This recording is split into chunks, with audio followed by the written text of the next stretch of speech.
제가 말씀드리는 방법은 그동안 들어오셨던 한우를 시작하는 방법과 정반대일 수가 있습니다. 하지만 저는 이 방법이야말로 진짜 현실적인 방법이라고 확신을 합니다. 안녕하세요, 늘참복장입니다. 지난 영상에 이런 댓글을 남겨주신 분이 있었어요. 직장인 출신이신데 최대 현금 10억까지 빚 없이 끌어올 수 있다. 이 상황에서는 어떻게 축산을 시작하면 좋을지에 대한 내용이었는데요. 귀농하시는 분들 중에서는 그래도 자금이 되게 넉넉하신 편인 것 같아요. 하지만 이분 외에도 이 영상을 보시는 분들마다 주어진 환경이나 자금, 이런 상황이 전부 다 다를 테니까 이보다 훨씬 더 적은 자본금으로 시작하는 분들을 위한 더 현실적인 방법에 대해서도 말씀을 드리겠습니다. 영상 마지막에는 제가 만약에 지금 현금 10억이 있다면은 한우를 처음 어떻게 시작할지에 대한 방법에 대해서 이야기를 해보도록 하겠습니다. 어쩌면 제가 말씀드리는 방법은 그동안 들어오셨던 한우를 시작하는 방법과 정반대일 수가 있습니다. 아니, 분명 정반대일 거예요. 하지만 저는 이 방법이야말로 진짜 현실적인 방법이라고 확신을 합니다. 물론 다른 축산 관련된 기반을 가지고 계시거나 20억 이상의 여유 자금을 가지고 계신 분들, 이런 분들은 해당이 되지 않습니다. 이 영상은 한우를 시작하려고 하는데 주변에 도움을 받을 사람도 크게 없고 충분한 여유 자금도 되지 않는 분들을 위한 영상입니다. 보통 한우를 시작한다고 하면 흔히 이렇게 말씀을 들으실 거예요. 축사 지을 땅을 먼저 알아보고 축사를 신축한 뒤에 암송아지나 번식우를 사서 송아지를 낳아서 점점 늘려가라. 그렇게 몇 년만 고생하면 손은 다 찰 거고 장비는 스키드로어더 같은 거 지원 사업이 있으니까 지원해서 받아라. 아마 대부분 이렇게 얘기를 들으셨을 거고 이 과정을 현재 밟고 계신 분도 있을 것 같아요. 그런데 저는 앞서 말씀드렸던 것처럼 이 방법과 모두 정반대인 방식을 말씀을 드릴 거예요. 그럼 하나씩 시작을 해보겠습니다. 첫 번째로 축사 지을 땅을 사고 축사를 신축하는 내용입니다. 이전 영상에도 다루긴 했었는데요. 저는 임대로 시작하는 걸 추천드렸습니다. 그 이유는 충분한 자금이 없이 땅을 사고 축사를 짓는데 비용을 전부 다 쓰면 실제로 소를 살 돈이 없기 때문입니다. 그래서 5마리, 10마리 이렇게 시작을 하게 되면 소의 마리수가 적어서 소가 벌어다 주는 돈이 너무 적기 때문에 생계 유지가 안 될 정도로 소득이 낮을 수도 있습니다. 자세한 내용은 해당 영상을 참고해 주시고요. 이 이유 말고도 다른 이유가 있습니다. 내가 투자하는 리소스의 크기는 내 확신 정도에 따라 결정이 되잖아요. 내가 정말 확신을 한다면 많은 리소스, 그러니까 많은 돈이나 시간을 투자를 할 거고, 확신이 없다면 그만큼 적은 리소스만 투자를 하겠죠. 그런데 아직 소밥도 한번 줘보지 않으신 분들이 다른 사람의 말만 듣고 내가 진짜 수십 년 고생해서 모은 수억 혹은 수십억을 한우에 전부 투자를 한다? 저는 이건 잘못됐다고 생각을 합니다. 주식으로 치면 다른 어떤 사람한테 이 종목이 좋다라는 추천을 받고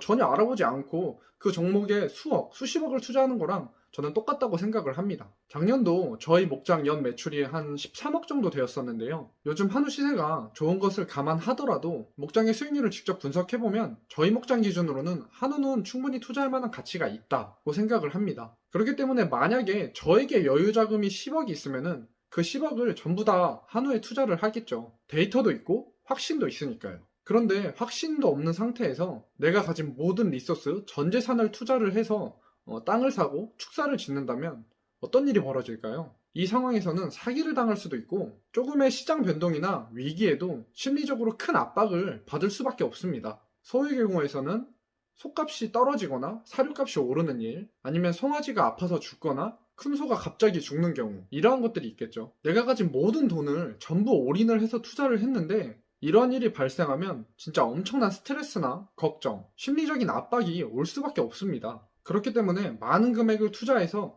규모의 경제를 실현하는 것도 좋지만 처음 시작하시는 분들이라면 올인이 아닌 어느 정도 여유 자금을 남겨두고 투자를 하는 것이 필요하다고 생각을 합니다. 일단 시작을 해보고 진짜 돈이 벌리는지 수익이 나는지 직접 확인해 보세요. 그리고 난 뒤에 확신이 생긴다면 그때 투자해도 저는 늦지 않다고 생각을 합니다. 또 다른 진짜 중요한 이유는 소 키우는 것을 막상 시작을 했는데 본인과 전혀 맞지 않을 수도 있습니다. 내가 상상했던 모습은 평화롭게 소 키우고 소 등도 굵어주고 이런 행복한 모습인데 실제랑은 전혀 다를 수 있거든요. 흔히 귀농귀촌 로망을 갖고 계신 분들이 실제로 귀농을 해서는 자신과 맞지 않다고 느끼는 분들도 꽤 많이 있습니다. 그런데 이런 상황에서 땅을 사고 축사까지 지어놨다면 사실 선택의 여지가 별로 없죠. 그냥 계속 키워야 합니다. 그리고 임대로 운영하는 거에 진짜 큰 장점이 있습니다. 돈을 깔고 있지 않고 유용할 수 있는 자금을 많게 해주는데요. 지금 저희 농장도 저희 자체 농장 한 곳 외에 임대 농장 두 곳을 더 운영을 하고 있습니다.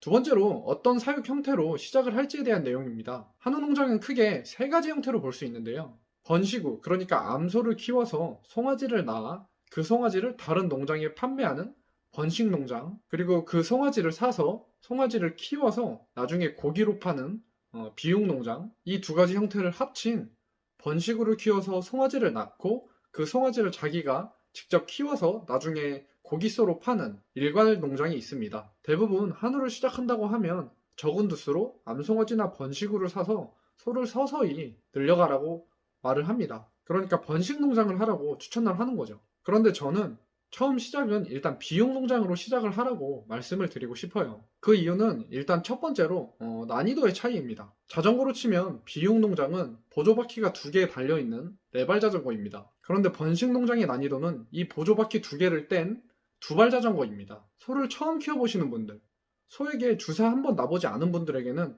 정말 외발 자전거 수준의 난이도일 수도 있습니다. 송아지가 태어나는 분만 과정은 사람과 똑같이 정말 예측할 수 없는 많은 변수들이 있습니다. 송아지가 문제없이 잘 태어나더라도 갓 태어난 20kg, 30kg짜리 자체 면역력이 전혀 없는 송아지를 키우는 것은 이미 태어난 지 6개월 정도 지난 200kg대 송아지를 케어하는 것보다 훨씬 더 어렵습니다. 일단 비육 농장으로 시작을 해서 사료를 주는 방식이나 간단하게 소를 치료하는 방법과 같은 소 키울 때 필요한 전반적인 업무를 이해하고 난 뒤에 번식우도 도전해보고 싶다는 생각이 드시면은 그때 시작하기를 추천을 드립니다. 비육 농장으로 시작하는 것을 추천드리는 두 번째 이유는 겸업이 가능하기 때문입니다. 정말 중요한 부분인데요. 충분한 자금 없이 한우를 시작하는 분들에게는 겸업이 선택이 아닌 필수입니다. 자금 때문에 농장의 규모나 소의 마리수가 너무 적으면은 생계가 유지가 되지 않을 정도로 소득이 적을 수도 있습니다. 게다가 소가 먹는 사료값은 생각보다 엄청납니다. 그렇기 때문에 애매한 규모로 소를 키우면은 오히려 빚만 늘어날 수도 있는데요. 이렇게 말씀하실 수도 있어요. 내가 지금 있는 지역 혹은 고향에 보면은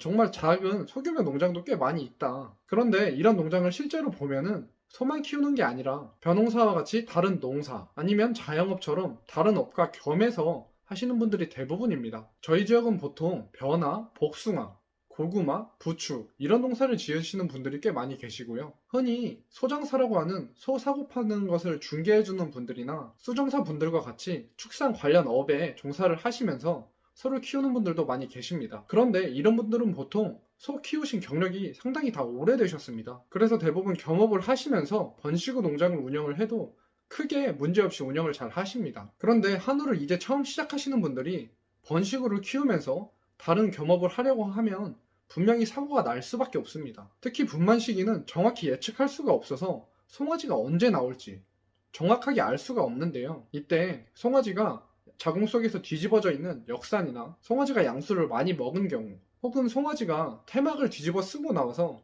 호흡을 못하는 경우나 겨울에 송아지를 분만을 했는데 어미소가 돌보지 않는 경우 이러한 상황에서는 사람이 바로 조치를 해주지 않으면은 송아지가 죽을 수도 있는데요. 소규모 농가에서는 이렇게 송아지 한 마리가 죽는 게 수백만 원의 손해와 1년 이상의 시간적 손해가 있기 때문에 다른 일과 겸업을 하면서 번식우를 키우는 것은 두수가 아무리 적더라도 상당히 어렵습니다. 그래서 번식우보다 비교적 손이 덜 가는 비육 농장을 추천을 드리는 건데요. 처음에는 한우 비육우를 키우는 걸 주된 수입이라고 생각하지 않으시는 게 좋습니다. 투자 혹은 적금으로 보시면서 부업의 개념으로 시작을 하시고 본업을 따로 두시는 게 적은 자본금으로도 안정적으로 한우를 시작하는 유일한 방법입니다. 혹시 아직 일을 하고 계시다면 퇴직하기 전에 미리 시작하는 것도 상당히 좋은 방법이라고 생각을 합니다. 이후에 한우에서 나오는 수익이 내 본업의 수익을 넘거나 농장의 소 마리수가 100두가 넘었다면 그때는 소를 전업으로 하셔도 됩니다. 물론 동물은 예측할 수 없기 때문에 비육우라도 언제든 사고가 날 수 있다 라고 말씀해 주시는 분들도 계시겠지만 이건 어쩔 수 없이 당연히 감수해야 되는 부분입니다. 알면서도 겸업을 하는 방법밖에 없습니다. 사육두수가 적고 자금이 충분하지 않다면요. 세 번째, 장비에 대한 내용입니다. 보통 축산을 시작하려고 하면 작은 트랙터나 스키드로더 하나는 꼭 필요하다고 얘기를 하는데요. 그런데 저는 충분한 자금이 없다면 장비를 구매 안 하시는 걸 추천을 드립니다. 보통 축산환경 지원 사업이라고 해서 스키드로더는 구매를 할 때 일부 자금을 지원을 해주기도 하는데요. 사실 지원을 받더라도 수천만 원의 비용이 들어갈 수밖에 없습니다. 물론 새 장비가 오면 기분은 좋습니다. 일할 맛도 나고요. 그런데 기회비용을 따져보면 정말 크게 손해입니다. 수천만 원의 비용을 들여서 실제로 장비를 사면 1년 중에 그 장비를 운행하는 날이 실제로 얼마나 될까요? 시간으로 치면 몇 시간이나 될까요? 이전에 책에서 이런 자료를 봤었는데 나사 박을 때 쓰는 전동 드릴 있잖아요. 전동 드릴. 이 전동 드릴이 미국에 8천만 개가 있다고 합니다. 그런데 실제로 이 전동 드릴의 연평균 사용 시간이 13분밖에 되지 않는다고 하더라고요. 따져보면 정말 비효율적이죠. 그래서 요즘은 공유경제라고 해서 자동차나 사무실 이러한 것들을 소유하지 않고 빌려서 쓰는 개념이 상당히 많이 흔해졌습니다. 축사에서 쓰는 이런 장비도 사실 따로 농사를 지으지 않으신다면 보통 퇴비장이나 창고에 세워두고 사용하지 않는 시간이 90% 이상입니다. 그렇기 때문에 수천만 원을 들여 장비를 하나 구매를 하는 것보다는 지역 농업기술센터에서 장비를 대여해서 쓰시거나 이웃 농가분들의 장비를 소정의 대여료를 지불을 하고 빌려서 쓰시는 게